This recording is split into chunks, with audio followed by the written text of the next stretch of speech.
Yo la famille, c'est Verdis, on se retrouve pour une toute nouvelle vidéo. Aujourd'hui c'est une vidéo pronostic pour la demi-finale de Coupe de France FC Nantes Olympique Lyonnais, le match pour sauver la saison des deux équipes. Le match se déroulera à la Beaujoire, j'y serai, j'étais notamment à Nantes-Reims aussi dimanche dernier. Dédicace au petit Clément, un abonné que j'ai croisé, qui était très gentil, très mignon, qui m'a dit salut Verdis. Dédicace à toi Clément, t'es un vrai frérot. Dans cette vidéo on va revenir un petit peu sur l'actualité du FC Nantes, sur l'actualité de l'Olympique Lyonnais, puis on analysera les clés du match et je vous donnerai mon pronostic de ce match, un match hyper important. Avant de commencer, comme d'habitude, n'hésitez pas à liker, à commenter et à vous abonner. Il y a un concours qui arrive très prochainement dans les prochains jours pour gagner le maillot du FC Nantes ou du Paris Saint-Germain. Ça se déroulera sur ma chaîne YouTube mais aussi sur mon compte Twitter, donc restez connectés les amis, let's go! Et comme lors de ma dernière vidéo, le mercato parfait du Paris Saint-Germain, les amis, je ne suis pas chez moi, je suis chez la daronne pour les vacances, donc ça explique le fait que j'ai un petit micro ridicule et que j'ai pas de fond. En tout cas, merci pour l'accueil de mes dernières vidéos, ça fait plaisir, même avec un petit micro comme ça, vous êtes au rendez-vous, vous continuez de liker, de commenter, me donner de la force, donc ça régale. Trêve de blablaterie, cette introduction était beaucoup trop longue, on est parti pour ce Nantes Olympique Lyonnais. Quand on regarde le classement, Nantes est 14e avec 30 points, seulement 4 petits points d'avance sur Strasbourg, Auxerre qui sont les premiers relégables. L'Olympique Lyonnais est dans le ventre mou du classement avec cette 9e place et ses 44 points, beaucoup trop loin de la 5e place de Lille avec ses 52 points. C'est donc le moyen le plus simple pour l'Olympique Lyonnais d'accéder à l'Europa League l'année prochaine et de sauver un petit peu sa saison. On sait que quand tu gagnes la Coupe de France, bah tu vas en Europe et aller en Europe déjà c'est bien pour le recrutement parce que ça te permet d'attirer des joueurs ou des entraîneurs, mais ça te fait du bien aussi dans les caisses parce que ça rapporte énormément d'argent d'aller en Europe. Côté nantais, c'est une phase très compliquée lorsqu'on regarde les derniers résultats, ça fait un petit peu mal au cœur. Défaite donc hier 3-0 face à Reims, il n'y a rien à dire, Reims a été largement supérieur. On connaît Reims cette année avec Balogun, Will Steele, etc. Ça fait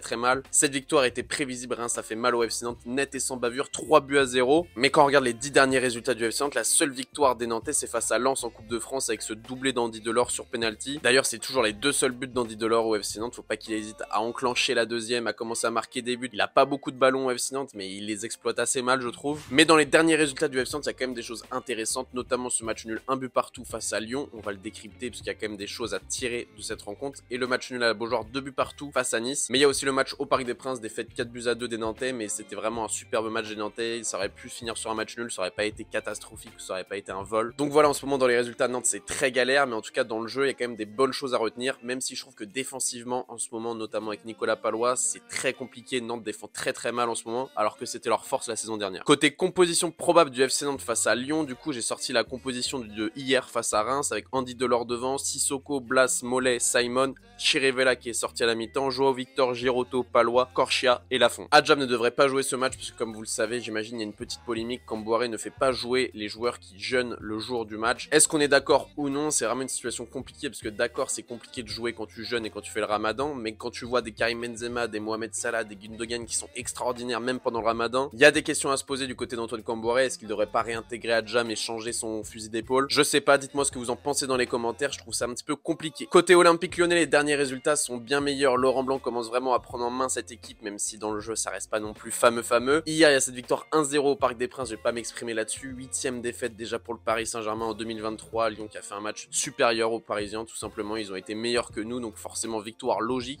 Il y a donc ce match nul 1 but partout à la maison face à Nantes qui est une contre-performance pour les Lyonnais, il y a ce match nul 3 buts partout face à Lille et ce match nul 0-0 face à Lorient. Au tour précédent, les Lyonnais avaient gagné face à Grenoble 2-1. Et la dernière défaite des Lyonnais remonte au 17 février face à Auxerre, donc ça fait un petit bout de temps que les Lyonnais commencent à être invaincus, là notamment avec la trêve internationale, ça fait encore plus de temps. Donc les Lyonnais sont vraiment sur une dynamique positive, même si comme je l'ai dit dans le jeu c'est compliqué, il y a des joueurs qui sont en sous-performance. En tout cas les résultats sont là et ça pour créer une dynamique, bah forcément c'est ce qui compte. Côté composition probable des Lyonnais pour sauver leur saison face au FC Nantes, je vous ai pris la composition d'hier face au Paris Saint-Germain, le retour d'Anthony Lopez au cage, Rémi Rioux, je pense pas qu'il jouera cette demi-finale face à son ancien club, Loukeba, Lovren, Diomandé, Koumbedi en piston côté droit qui est vraiment un jeune qui est rempli de talent et qui m'impressionne plutôt pas mal là dernièrement, Le Penant, Mendes, Tagliafico côté gauche, Cherki en numéro 10 qui se balade un petit peu, qui joue des deux pieds, qui fait vivre le jeu, Sarr et Lacazette. Sarr devrait être absent parce que je crois qu'hier il s'est un petit peu blessé face à Paris. Du coup maintenant je vais vous donner mon pronostic et je vais vous dire selon moi quelles sont les clés de ce match. N'hésitez pas à me donner en commentaire vos pronostics et à mettre votre petit pouce bleu si vous êtes d'accord avec moi. Première clé du match pour moi ça va être la défense du FC Nantes forcément, avec notamment Nicolas Palois qui en ce moment a beaucoup de mal. Il a eu du mal au dernier match face à Lyon, face à Lacazette où il se fait bouffer sur l'égalisation lyonnaise. But très important en plus pour la Lacazette parce que ça lui avait permis d'être le deuxième meilleur buteur de l'histoire de Lyon. Donc voilà,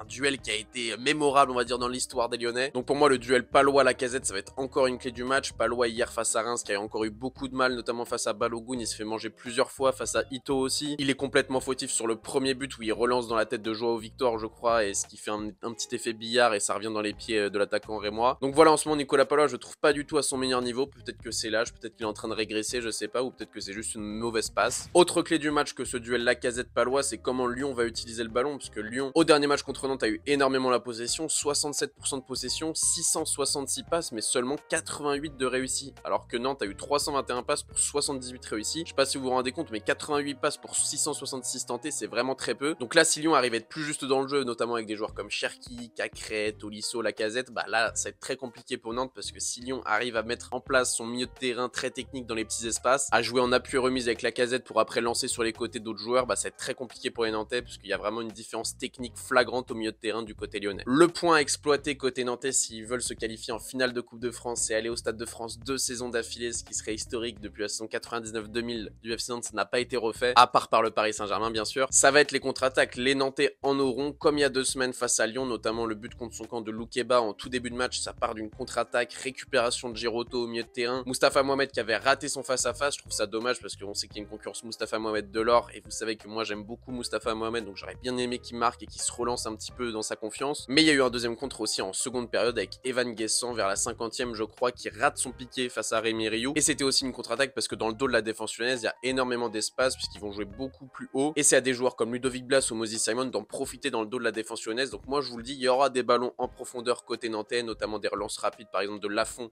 vers Moses Simon, on sait que c'est une connexion qui se fait beaucoup. Donc quand vous regarderez le match et que vous verrez des actions comme ça, pensez à Berdis et vous vous direz putain, il l'avait dit l'enfoiré. Autre arme nantaise à ne pas négliger forcément, c'est le gardien Alban Lafont. Je pense qu'il partira cet été, d'ailleurs n'hésitez pas à vous abonner parce que cet été on va faire le mercato parfait du FC Nantes, une des vidéos qui avait le mieux marché sur ma chaîne l'été dernier, on va le refaire cet été. Lafont il y a 2 semaines face à Lyon a été encore très bon, il a fait 2-3 arrêts décisifs, il aurait pu être appelé en équipe de France avec Didier Deschamps, ça n'a pas été le cas, ça s'est joué à ça. Mais voilà, pour moi il est dans le top 3 des meilleurs gardiens de Ligue 1 et peut-être dans le top 10 des meilleurs gardiens d'Europe, donc c'est un super bon gardien. S'il est dans un gros soir mercredi, ça va être compliqué pour Lacazette, pour Moussa Dembélé ou pour Cherki de marquer. Et comme dans tous les exploits nantais de ces derniers temps, de ces dernières saisons, ça part d'un grand match d'Alban Lafont. On croise les doigts pour vous mes amis nantais qu'il fasse la même chose mercredi. Donc moi mon pronostic les amis, j'espère que Nantes va se qualifier, même si le plus important pour moi côté nantais c'est le maintien en Ligue 1, puisque là il n'y a que 4 points d'avance sur la Ligue 2. Ça sert à rien de gagner la Coupe de France, d'aller en Europa League si c'est en Ligue 2, parce qu'on sait qu'une descente en Ligue 2, bah, c'est une catastrophe pour tous les clubs français, que ça soit économiquement ou sportivement. Donc pour moi la priorité du FC Nantes c'est surtout de se maintenir en Ligue 1, et la priorité de l'Olympique Lyonnais ça va être de gagner cette Coupe de France. C'est pour ça aussi que je vois Lyon se qualifier d'un petit score, peut-être 1-0, 2-1, dans un stade de la Beaujoire qui va être complètement plein à craquer. Ça va être compliqué pour les Lyonnais, mais je les trouve quand même supérieurs en ce moment. Ils ont les résultats, même quand ils jouent mal ils arrivent à accrocher des bons scores. Comme je vous l'ai dit, pour moi il y a une vraie différence technique, surtout au milieu de terrain côté lyonnais. Pour moi c'est bien supérieur au milieu de terrain nantais, surtout quand on voit des Sissoko etc. C'est donc pour ça que je vois Lyon se qualifier. J'espère me tromper mes amis nantais, je sais que vous êtes beaucoup à regarder mes vidéos, j'espère vraiment que Nantes va se qualifier, je serai au match, on va supporter les jaunes et verts en direct de la Beaujoire, mais en tout cas objectivement je vois quand même une qualification lyonnaise. Dites-moi ce que vous en pensez dans les commentaires et j'espère que le FC Nantes va se qualifier. Voilà les amis, c'était BRD, j'espère que vous avez kiffé cette vidéo. Si c'est le cas, vous vous abonnez, vous likez, vous me donnez vos pronostics en commentaire. C'est un plaisir de faire des vidéos sur cette chaîne YouTube. Si vous avez loupé mes dernières vidéos, le mercato parfait du Paris Saint-Germain et l'histoire de Randal Kolo Muani sur sa carrière, c'est une vidéo que j'avais adoré faire et vous l'avez bien kiffé, donc si vous ne l'avez pas vu, n'hésitez pas à aller voir ma vidéo sur Randal Kolo Muani. Voilà famille, restez connectés, il y a un concours qui arrive très bientôt sur cette chaîne YouTube dans les prochains jours. C'était BR10, bonne matinée, bonne journée, bonne soirée, bonne nuit, peace.